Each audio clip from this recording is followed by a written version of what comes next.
As the last surviving main cast member of the Beverly Hillbillies, Max Baer Jr. has become the final living link to one of television's most iconic eras.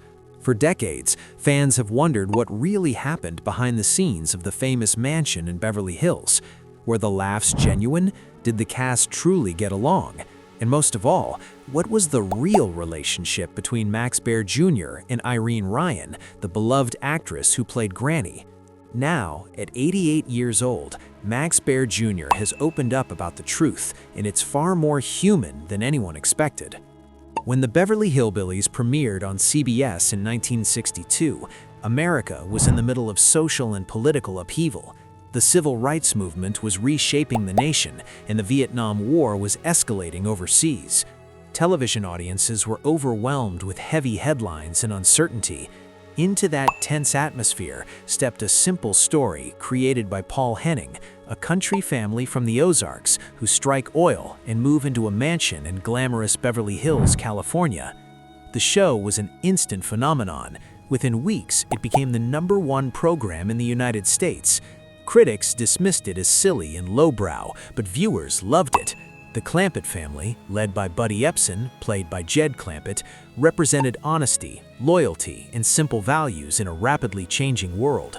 The show didn't just succeed, it helped define an entire genre known as the rural sitcom. But behind the camera, life wasn't always as simple as it appeared on screen. According to Max Baer Jr., the idea that the cast was one big happy family is not entirely true. In recent interviews, he explained that television sets are like pressure cookers. Long hours, creative differences, and strong personalities naturally lead to tension. He compared the dynamic to a dog and a cat living in the same room. They may fight or snap at each other, but eventually they learn to coexist. Baer admitted that he and Irene Ryan had disagreements over the years. There were moments when he raised his voice. There were days when frustrations boiled over, but he insists that arguments do not equal hatred.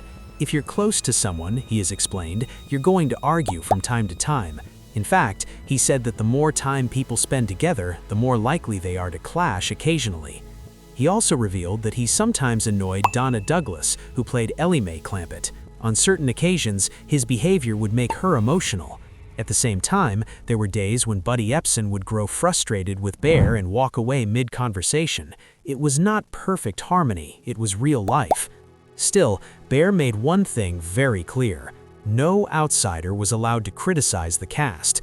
They could argue among themselves, but if anyone from outside the group attacked one of them, he would defend them immediately. That loyalty, he says, was genuine.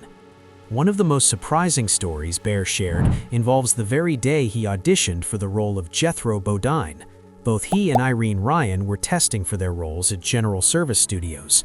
During a lunch break, Irene invited him to a nearby restaurant called The Shack and ordered martinis. Baer was not much of a drinker, and the alcohol hit him harder than expected. When he returned to the audition, slightly unsteady, he walked into a door frame and awkwardly apologized to it with a goofy grin. What he thought was an embarrassing mistake turned out to be the moment that secured his role.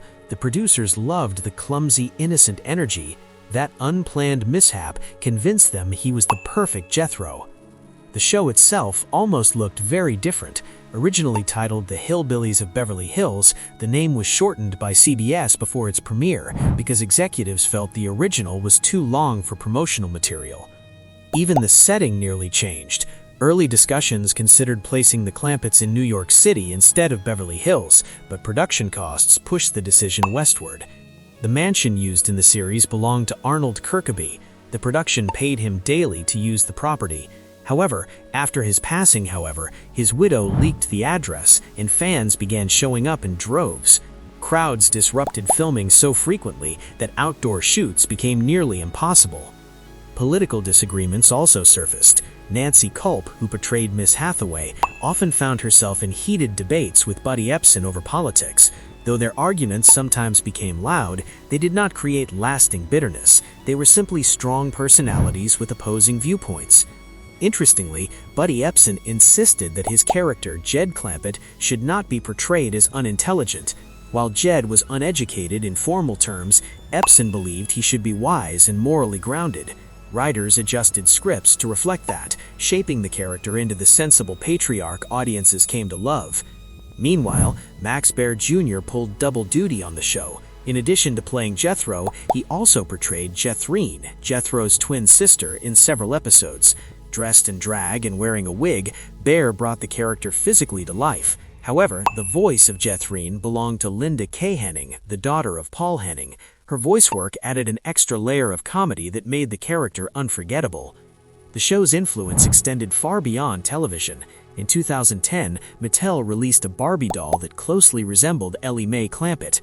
Donna Douglas filed a lawsuit, arguing that her likeness had been used without permission. The dispute was settled in 2011, but it highlighted how deeply these characters had become embedded in American culture. Max Baer Jr. also found himself in legal battles.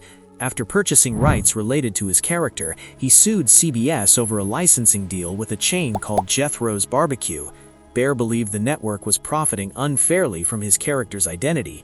However, the court ruled that he had not demonstrated financial harm, and the case was dismissed.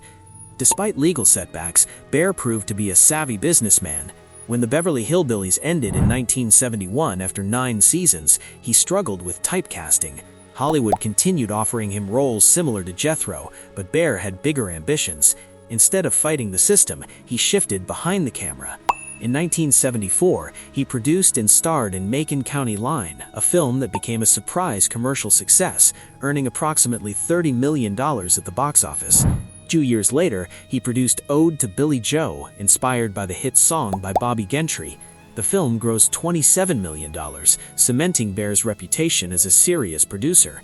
During the 1980s, he attempted to secure rights related to Madonna's hit song Like a Virgin for a potential film project. Legal disputes followed, but Baer ultimately won a significant judgment in court. Later, in the 1990s, he invested in casino slot machines themed around the Beverly Hillbillies, once again demonstrating his ability to turn nostalgia into revenue.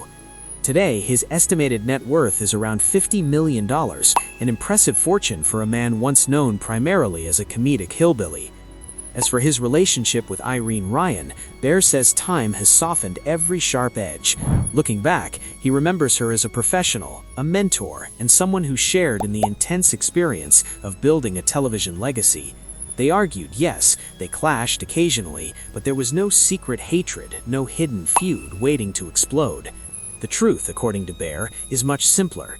They were human beings working long hours under pressure, creating something extraordinary. Like any family, they had disagreements, but like any family, they also shared loyalty and pride in what they built together. The Beverly Hillbillies remains one of television's most beloved classics. Its influence can still be felt in modern sitcoms that blend heart, humor, and fish-out-of-water storytelling.